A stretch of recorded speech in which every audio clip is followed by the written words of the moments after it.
नमस्कार। मैं Mukesh बिछर, SHS memorial school खूड़ से। आज अपन एक बहुत गंभीर विषय पर बात करेंगे कि पिछले 17-18 दिनों से हिंदुस्तान की एक बहुत प्रसिद्ध अ, व्यक्तित्व है, जो आविष्कारों से, सामाजिक सरोकारों से, पर्यावरण से और शिक्षा से जुड़े व्यक्ति हैं, सोनम वांगचुक। वो जंतर मंतर पे आमरण अनशन पर थे और आज उन्हें जबरदस्ती वहां से हटा दिया गया।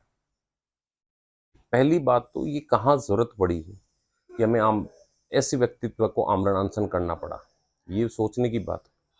दूसरी, क्या आज की जो सरकारें हैं, जो अभी का राज प्रजातंत्र है, ये शायद मेरे हिसाब से बहुत पुराने गुजरे जमाने से, मैं एक बार पहले भी किसी वीडियो में बता चुका हूं कि गुजरे जमाने के राजतंत्र से ज्यादा बुरा हाल हो रहा है। आज जिस किसी व्यक्ति के हाथ में सत्ता है, वो ये चाहता है कि मैं बाकी सबको, मेरे खिलाफ कोई नहीं है। आज एकमात्र लक्ष्य हर एक व्यक्ति का यह है कि मैं कैसे भी चुनाव जीतूं, किसी भी प्रकार का हो। अगर सरपंच का चुनाव है तो सरपंच का है, अगर विधायक का है तो विधायक का है, सांसद का है तो सांसद का है, या फिर कोई मंत्री बनने और करने, सब कुछ करने के लिए वो किसी भी हद तक जाने को तैयार है। लेकिन बड़ी विडंबना तो तब है जब आम जनता इन लोगों को फॉलो करती है। अब सोनम वांगचुक को समझने के लिए हमें पढ़ना पड़ता है और हम पढ़ने की हिम्मत दिखाते नहीं है। हम वो ज्ञान बांटते हैं जो ज्ञान सोशल मीडिया पर है, जो ज्ञान व्हाट्सएप यूनिवर्सिटी या फेसबुक यूनिवर्सिटी का है।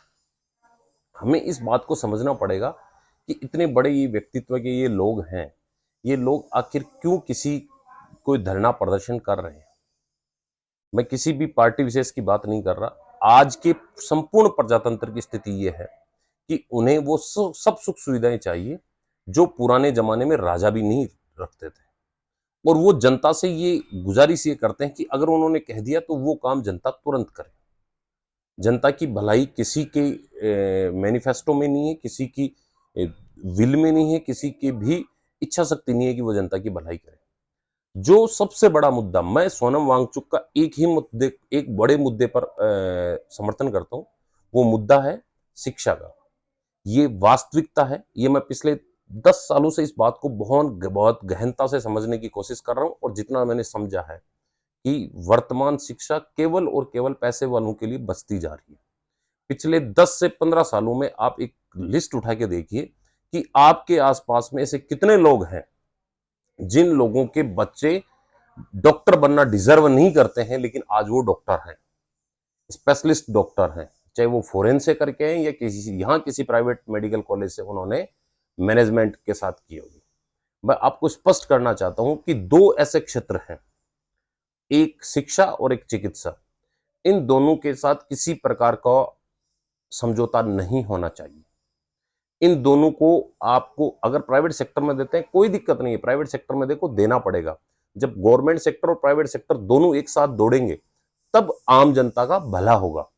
केवल गवर्नमेंट सेक्टर होगा तो भी भला नहीं हो सकता, क्योंकि केवल गवर्नमेंट सेक्टर होने पर लोग लच्चर व्यवस्था हो जाती है, और केवल प्राइवेट सेक्टर होने से वहां पर लूट तंत्र हो जाता है।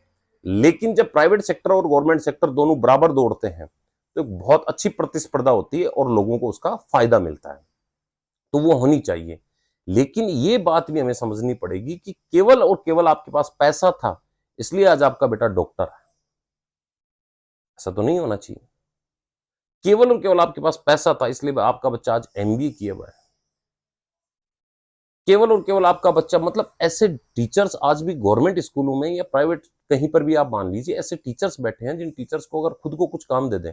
मैं आपको छोटी सी बात बता दूं कि अगर आप कॉपी चेक करने का जो सिस्टम है, वास्तविक तौर पे कॉपियां चेक हो तब आपको असलियत पता चले। बोर्ड की कॉपियां चेक करने के सिस्टम में इतना घपलाबाजी है जिसकी कोई सीमा नहीं है। इस पर मैं एक अलग से वीडियो बनाऊंगा।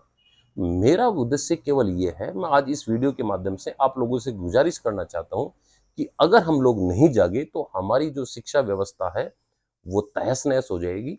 हमने जो पिछले 30-35 सालों में जो कमाया है, जो 30-35 सालों में हमने अच्छा किया है, जो गांव के लोग आगे बढ़े हैं, उसमें बड़ी समस्या आ जाएगी। बाकी हर एक व्यक्ति का एक अपना अलग विचार होता है। मैं नहीं समझता कि हर व्यक्ति का विचार सेम हो सकता है, क्योंकि सेम होना भी नहीं चाहिए। अगर आपके विचार सेम हैं तब कहाँ आप सोचने की शक्ति नहीं है आप में। अगर आपके विचारों का कोई मुखाफलत नहीं कर रहा है, आपके विचारों का विरोध नहीं कर रहा है, इसका मतलब वहां पर गुलाम लोग हैं, वहां पर सोचने वाले लोग नहीं हैं। क्योंकि हर कोई भी दो व्यक्ति हैं, उनके विचार नहीं मिल सकते। संपूर्ण तरीके से तो मिलने का सवाल ही पैदा नहीं होता, कहीं ना कहीं कंट्रोवर्सी जरूर होती है, क्योंकि भगवान ने हर एक व्यक्ति को अलग तरीके से सोचने की शक्ति दी है। इसलिए मेरी गुजारिश है कि ये बात हमारे लिए बहुत गहनता से है, इसलिए हमें सोनम वांगचुक जैसे लोगों का समर्थन करना चाहिए जो शिक्षा के लिए आगे लड़ रहे हैं। मैं अगर राजनीतिक तौर पे कोई लड़ रहा है, वो अपनी लड़ाई लड़े, उसमें मैं किसी प्रकार का कोई टीका टिप्पणी नहीं करना चाहता, लेकिन मैं बात जब शिक्षा की आती है तब जरूर, क्योंकि मैं एक शिक्षा से जुड़ा आदमी हूं, तो जरूर बात करूंगा।